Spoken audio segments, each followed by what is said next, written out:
ফুটফুটে আলোয় ভরা সকালটা আজকে বেশ ভালো লাগছে। আসসালামু আলাইকুম, চলে আসলাম নতুন আরেকটা ভিডিও নিয়ে। আশা করছি যে যেখান থেকে আজকের ভিডিওটি দেখছেন সবাই অনেক ভালো আছেন এবং সুস্থ আছেন। আলহামদুলিল্লাহ, আমিও ভালো আছি। কয়েকদিন আগে একটি পেজ থেকে দুটি স্ট্যান্ড অর্ডার দিয়ে নিয়ে এসেছিলাম। তো আনার পর দেখেছিলাম রঙগুলো তেমন ভালো ছিল না, তো আমি আবারও উপরে রং করে নিয়েছি কালো কালারের। আর তারপর এখানে শুকিয়ে আবারও প্লান্টগুলো এখানে রেখে দিয়েছি। আমার জানলার পাশে খুব সুন্দর রোদ আসে, সেজন্য ভাবলাম অনেক দিন বারান্দায় গাছগুলো ছিল, রোদ পাইনি, আজকে একটু রোদে দিই। এই স্ন্যাক প্লান্ট রোদ পেয়ে অনেক সুন্দর বেড়ে উঠেছে। আর দেখুন মাশাআল্লাহ কত দিকে কলি ছেড়েছে, দেখতে কিন্তু খুব ভালো লাগছে। তাছাড়া টবটা কিন্তু একদমই পাতায় পাতায় ভরে গেছে। এই গাছটি ঘরের অক্সিজেনের মাত্রা বাড়াতে সাহায্য করে, যা শ্বাস প্রশ্বাসে অনেকটা উপকারী। সিজন বদলে গেলেই গৃহিণীদের অনেকটাই কাজের চাপ বেড়ে যায়। যেমন এখন শীতকাল বলে বিছানা গোছাতে অনেকটা সময় লাগে। শুধু বালিশ না, পাশাপাশি কাঁথা কম্বল এসব তো আছেই। আর যাদের মশারি টানিয়ে ঘুমানোর অভ্যেস আছে সেটা তো আরেকটি ভিন্ন ঝামেলা। মশারি ওঠানোর সময় ঝামেলা না হলেও মশারি টানানোর সময় কিন্তু অনেকটা আলসেমি ধরে যায়। আমি এক কানি টানিয়ে আপনার ভাইয়াকে আরও 3 কানি ধরিয়ে দেই, আর তা নিয়ে আপনাদের ভাইয়ার সঙ্গে একটু খুনসুটি তো হয়ই। ঐশীর পছন্দ এই বাবুই পাখির বাসাটা অনেক দিন কিনবো করতে করতে কিনেই ফেলেছি। তো মাঝে মাঝে ও এটা দিয়ে খেলা করে আর আমি এটা সাজিয়ে রাখি। পাখির বাসাটা যখন বারান্দায় রাখি তখন ঐশী অপেক্ষা করতে থাকে কখন এর মধ্যে এসে পাখি বসবে। তো ওর এই ভাবনা চিন্তা দেখে আমারও অনেক ভালো লাগে। সংসারের কাজগুলো প্রতিদিনই করতে হয়, তার মধ্যে যদি মন মতো একটু গুছিয়ে নেওয়া যায় তাহলে একটু প্রশান্তি মিলে।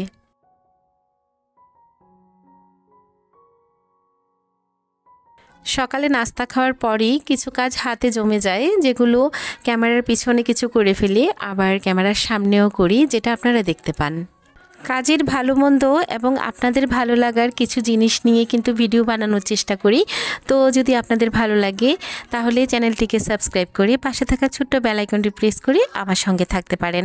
আর যারা অলরেডি করে ফেলেছেন তাদেরকে জানাই অসংখ্য ধন্যবাদ। বাড়ি থেকে আসার সময় এই দড়িগুলো কিনে এনেছিলাম, অনেক দিন পড়েছিল। তো একটা জিনিস বানাবো করছি আর শেষমেশ বানাতে শুরু করেছি। এই তো আমি একটি দড়ির পেঁচ জানি, যেটা দিয়ে আসলে খুব সুন্দর ডিজাইন তৈরি হয় আর ছিক্কাও বানাতে পারি। সেজন্য ভাবলাম আপনাদেরকেও একটু দেখাই, তাহলে হয়তো আপনাদেরও কাজে লাগবে। যদি আপনাদের বানাতে ইচ্ছে করে সেটা দেখে কিন্তু বানাতে পারেন। একই রকম গিটের উপর ডিজাইনটা তৈরি করে নিয়েছি। দেখতে অনেকটা কঠিন লাগলেও যখন তৈরি করতে যাবেন তখন কিন্তু অনেকটাই সহজ লাগবে। একই গিটের উপর নকশাটা তৈরি হয়েছে, তো এটা যারা তৈরি করতে ইচ্ছুক তারা কিন্তু একটু খেয়াল করলেই তৈরি করতে পারবেন। আর আমি যা তৈরি করতে চাচ্ছি তার জন্য একটু কাঠ লাগবে। আমি কাঠের দোকান থেকে মাপ মতো কাঠ নিয়ে তারপর বাসায় এটা এনে ভালো করে ঘষে নিয়েছি যেন প্লেন হয়ে যায়। আর আরও 2টি কাঠের টুকরো লাগবে, সেটাও আমি দোকান থেকে খুব সুন্দর করে সাইজ করে কেটে এনেছি। সেই সাথে দড়ির সঙ্গে পুঁতি কিনে এনেছি যেগুলো কাঠের, এগুলো সেট করে দিলে আরও সুন্দর লাগবে দেখতে। তো আসলে আমি একটি হ্যাঙ্গিং তৈরি করব, যেটা কাজ আমি শুরু করেছি 7 দিন ধরে। 7 দিন যাবতই একটু একটু করে করেছি, যদিও এটা একসাথে আপনাদেরকে দেখিয়ে দিয়েছি যেন আপনাদের দেখতে সুবিধা হয়। 2টি তাকে 8টি পুঁতি লেগেছে। তো এটি সেট করতে কিছুটা সময় নিয়েছে। যে কোনো শখের কাজে কিন্তু সময় ধরেই করতে হয়। আর তারপর এর মধ্যে একটু বার্নিশ করে নিয়েছি, যদিও বার্নিশটা আগে করা লাগতো। আমি 2টা কাঠ আগে বার্নিশ করেছি, আর পরের যে উপরের অংশটুকু ছিল সেটা আর করা হয়নি, সেটা পরে করে নিচ্ছি। তো এটা করতে গিয়ে আমার অনেকটাই সময় লেগেছে, একটু সাবধানতার সঙ্গে করেছি। আর শেষমেশ আমি যে হ্যাঙ্গিংটা তৈরি করতে চেয়েছি সেটা তৈরি করতে পেরেছি। তো আপনাদেরকেও একটু দেখিয়ে দিচ্ছি হ্যাঙ্গিংটা কেমন হয়েছে। যদি ভালো লাগে তাহলে অবশ্যই কমেন্ট করে জানাবেন দেখতে কেমন হয়েছে। যত কাজই করি না কেন একটি কাজ কিন্তু মাথার উপর থেকেই যায়, সেটা হচ্ছে রান্না করা। ক্যামেরা অফ করে আমি কিছু কাটাকাটা করে নিয়েছি, কারণ নাভিয়ার পরীক্ষা চলছে, ও 12টার পরে বেরিয়ে যাবে। সেজন্য ভাবলাম একটু রান্নাটা তাড়াতাড়ি করে নেই যেন ওকে খাইয়ে দিতে পারি। পেঁয়াজের কলির সঙ্গে কিছু পেঁয়াজ ছিল, সেই সাথে আরও কিছু পেঁয়াজ কেটেছি, সঙ্গে কাঁচামরিচ, ধনিয়া পাতা, টমেটো, ডিম, আলু সিদ্ধ, বাঁধাকপি, মলা মাছ সব কিছু ভালো করে কেটে কুটে নিয়েছি। এখন শুধু রান্না করার পালা। মাঝে মাঝে রান্নাটা একটু এদিক সেদিক হয়ে যায়, আগেরটা পরে, পরেরটা আগে, এরকম এলোমেলো হয়ে যায়, তারপরে কিন্তু রান্না বেশ ভালোই হয়। আলু দিয়ে ডিম রান্না করব, সেজন্য আলু এবং ডিম একসাথে সিদ্ধ করে নিয়েছিলাম আর ডিমটা আগে ভেজে নিয়েছি। এখন পেঁয়াজ দিয়ে আলুগুলো ভালো করে ভেজে নেব, তারপর তরকারিটা রান্না করব। আমি যখন তাড়াহুড়ো করে রান্না করি তখন একটু এলোমেলো তো হয়ে যায়। তো তারপরে আমার মেয়েরা যখন খেতে বসে ওদেরকে জিজ্ঞেস করি রান্নাটা কেমন হয়েছে, ওরা তো বলে মা অনেক মজা হয়েছে।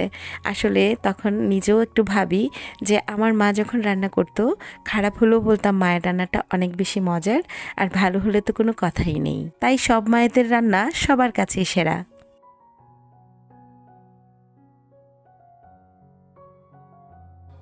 আলুগুলো ভাজা হয়ে গেছে, তো এক পাশে রেখে দিয়ে তার উপর মশলা দিয়ে দিচ্ছি। আর কী মশলা দিচ্ছি একটু বলে দিচ্ছি। হলুদের গুঁড়ো, মরিচের গুঁড়ো, জিরের গুঁড়ো, আর একটু সামান্য পানি দিয়ে নাড়াচাড়া দিয়ে তার উপর দিয়ে দিচ্ছি রসুন বাটা। এক্ষেত্রে আমি যদি একটু নিয়ম করে রান্না করতাম, অর্থাৎ আলুগুলো আগে উঠিয়ে রেখে তারপর মশলা কষিয়ে এরপর ভাজা আলু দিতাম, তাহলে হয়তো দেখতে ভালো লাগতো। তো আমার রান্নাটা একটু তাড়াহুড়োর মধ্যে ছিল, সেজন্য আমি একসাথেই দিয়ে দিয়েছি। আলু ডিমের তরকারি একটি সহজ রেসিপি হলেও মাঝে মাঝে কিন্তু ভুল হয়ে যায়, যেটা আমার প্রথম হয়েছিল। আমি যখন প্রথম রান্না করতাম তখন কিন্তু খাবারের সময় কেমন একটা মশলার ঘ্রাণ চলে আসতো। তো সেই ক্ষেত্রে কোথায় ভুল ছিল সেটা ধরতে পেরেছি, সেজন্য আপনাদের বলে দিচ্ছি যারা নতুন রাঁধুনি তাদের কাজে লাগবে। মশলাটা খুব ভালো করে কষিয়ে নিতে হবে, না হয় কিন্তু মশলার গন্ধ থেকে যাবে আর খাওয়ার সময় ভালো লাগবে না। সেজন্য ভালো করে কষিয়ে নেওয়ার পর আলু এবং ডিম দিতে হবে। পাশের চুলাটায় এতক্ষণ ভাত রান্না করেছি, তো এখন খালি হয়েছে। এই চুলাটাতে এখন আমি বাঁধাকপি ভাজি করব। তার জন্য আমি এখানে পেঁয়াজের কলি হালকা করে ভেজে নিয়ে তার উপর বাঁধাকপি কুচি দিয়ে দিচ্ছি। তো এগুলো ভালো করে যখন সিদ্ধ হয়ে যাবে তখন ভাজা ভাজা করে নেব। বাঁধাকপিতে পেঁয়াজের কলি দেওয়াতে অনেকটাই সবুজ সবুজ লাগছে, তো দেখতে ভালো লাগছে। সেই সাথে কাঁচামরিচ, হালকা হলুদের গুঁড়ো আর লবণ দিয়ে একটু ঢেকে দিচ্ছি। তারপর ভালো করে যখন সিদ্ধ হয়ে যাবে, এই তো বাঁধাকপি কিন্তু রান্না হয়ে যাবে। এই ফাঁকে এই চুলাটাতে আলু দিয়েছিলাম, তো সেটাও কিন্তু অনেকটা বলক চলে এসেছে। আর এখন কেটে রাখা টমেটো দিয়ে ধনিয়া পাতা দিয়ে নামিয়ে নিব। আলু ডিম তো হয়ে গেছে, এই ফাঁকে বাঁধাকপিটাও দেখে নিচ্ছি কতটা হয়েছে। তো একটু নাড়াচাড়া দিয়ে উল্টিয়ে দিয়েছি। পানিটা শুকিয়ে যাওয়ার পর একটু ভাজা ভাজা করে নামিয়ে নেব। আর তার ফাঁকে আরেকটি কাজ করে নিচ্ছি, যেহেতু আলু এবং ডিম রান্না করার পর ওই চুলাটা খালি আছে, সেজন্য আলাদা করে একটি পাতিলে পেঁয়াজ নিয়ে তার উপর সব মশলা একটু একটু করে দিয়ে ভালো করে একটু পরিমাণ মতো তেল দিয়ে মাখিয়ে নেব। এখানে পেঁয়াজ, কাঁচামরিচ, লবণ, হলুদের গুঁড়া, মরিচের গুঁড়া, জিরের গুঁড়া, সেই সাথে একটু মাছের মশলা সব কিছু দিয়ে একটু তেল দিয়ে তারপর মাখিয়ে নিচ্ছি। মাখানোর পর কিন্তু আমি রসুন বাটা দিয়েছি, আগে দিতে ভুলে গিয়েছিলাম, তো এটা হয়তো স্কিপ হয়ে গেছে, আপনাদের দেখানো হয়নি। ছোটো মাছ রান্না করব, সেজন্য খুব ভালোভাবে একটু পেঁয়াজটাকে মাখিয়ে নরম করে নিচ্ছি। হালকা হাত ধোয়া পানি দিয়ে তার উপর টমেটো দিয়ে দিচ্ছি।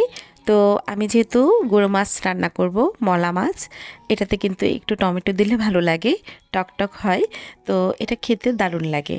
চাইলে এভাবে মাখিয়ে রান্না করে খেয়ে দেখতে পারেন। ছোটো মাছে অনেক কাঁটা আছে বলে একসময় খেতেই চাইতাম না, তো মাকে বলতাম যে মা আমি খাবো না, কারণ এতে অনেক কাঁটা আছে, কাঁটা বাছবো কখন, খাবো কখন, তাতে ভালো আমি খাবই না। তো সেই ক্ষেত্রে মাছ খাওয়া কিন্তু শিখেছি অনেক পরে, বলা যেতে পারে আমি বিয়ের পরেই ছোটো মাছ খাওয়া শিখেছি। সেজন্য এখন থেকে কিন্তু আমার মেয়েদেরকে আমি ছোটো মাছ খাইয়ে অভ্যাস করছি, একটু একটু করে দেই যেন এদের খেয়ে অভ্যাস হয়। বাঁধাকপি ভাজা হয়ে গেছে, তো যখনই পানি শুকিয়ে এসেছে তখনই হালকা জিরের গুঁড়ো দিয়ে ধনিয়া পাতা দিয়ে নাড়াচাড়া দিয়ে নামিয়ে নিয়েছি। তো এখন একটু বেড়ে নিচ্ছি। মাশাআল্লাহ দেখতে অনেকটা সবুজ সবুজ হয়েছে। তো দেখতে যেহেতু ভালো হয়েছে, খেতেও নিশ্চয়ই ভালো লাগবে। এদিকে ছোট মাছের তরকারিটাও হয়ে গেছে। এখন ধনিয়া পাতা দিয়ে নামিয়ে নিব। এই তরকারিটা রান্না করতে একদমই সময় লাগে না। মাখিয়ে ঝাঁকিয়ে ভালো করে বসিয়ে দিলে তরকারিটা হয়ে যায়। তো এই তো আজকে একদমই তাড়াহুড়ো করে যে রান্নাগুলো করেছি সেগুলো এখন আমার মেয়ে একটু বেড়ে নিচ্ছে, কারণ পরীক্ষা দিতে যাবে সেজন্য রেডি হয়ে নিয়েছে। আর স্কুল ড্রেস পরা অবস্থায় কিন্তু ভাত বেড়ে নিচ্ছে। ঐশী স্কুল থেকে পরীক্ষা দিয়ে এসেছে আর নাবিহা পরীক্ষা দিতে যাবে। তো দুজনের শিডিউলটা দুই রকম হয়ে পড়েছে। এই তো এইভাবেই আমার সময়গুলো কেটে যায়। ঐশী খুব সকালে উঠেছে, ওর পরীক্ষা ছিল সকাল 9টায়, ও উঠেছে হচ্ছে 7টায়। আর এই তো ওকেও একটু খাইয়ে দিব।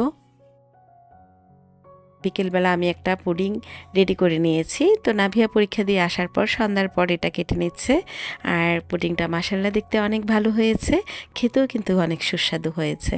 যদি কারো রেসিপি জানার থাকে তাহলে অবশ্যই কমেন্ট করে জানাবেন, আমি দেখানোর চেষ্টা করব।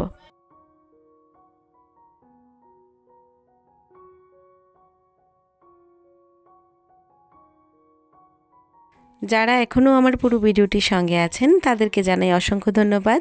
আজকের মতো এখানে বিদায় নিচ্ছি। সবাই ভালো থাকবেন, সুস্থ থাকবেন। আবারও দেখা হবে নতুন কোনো ভিডিওতে। আল্লাহ হাফেজ।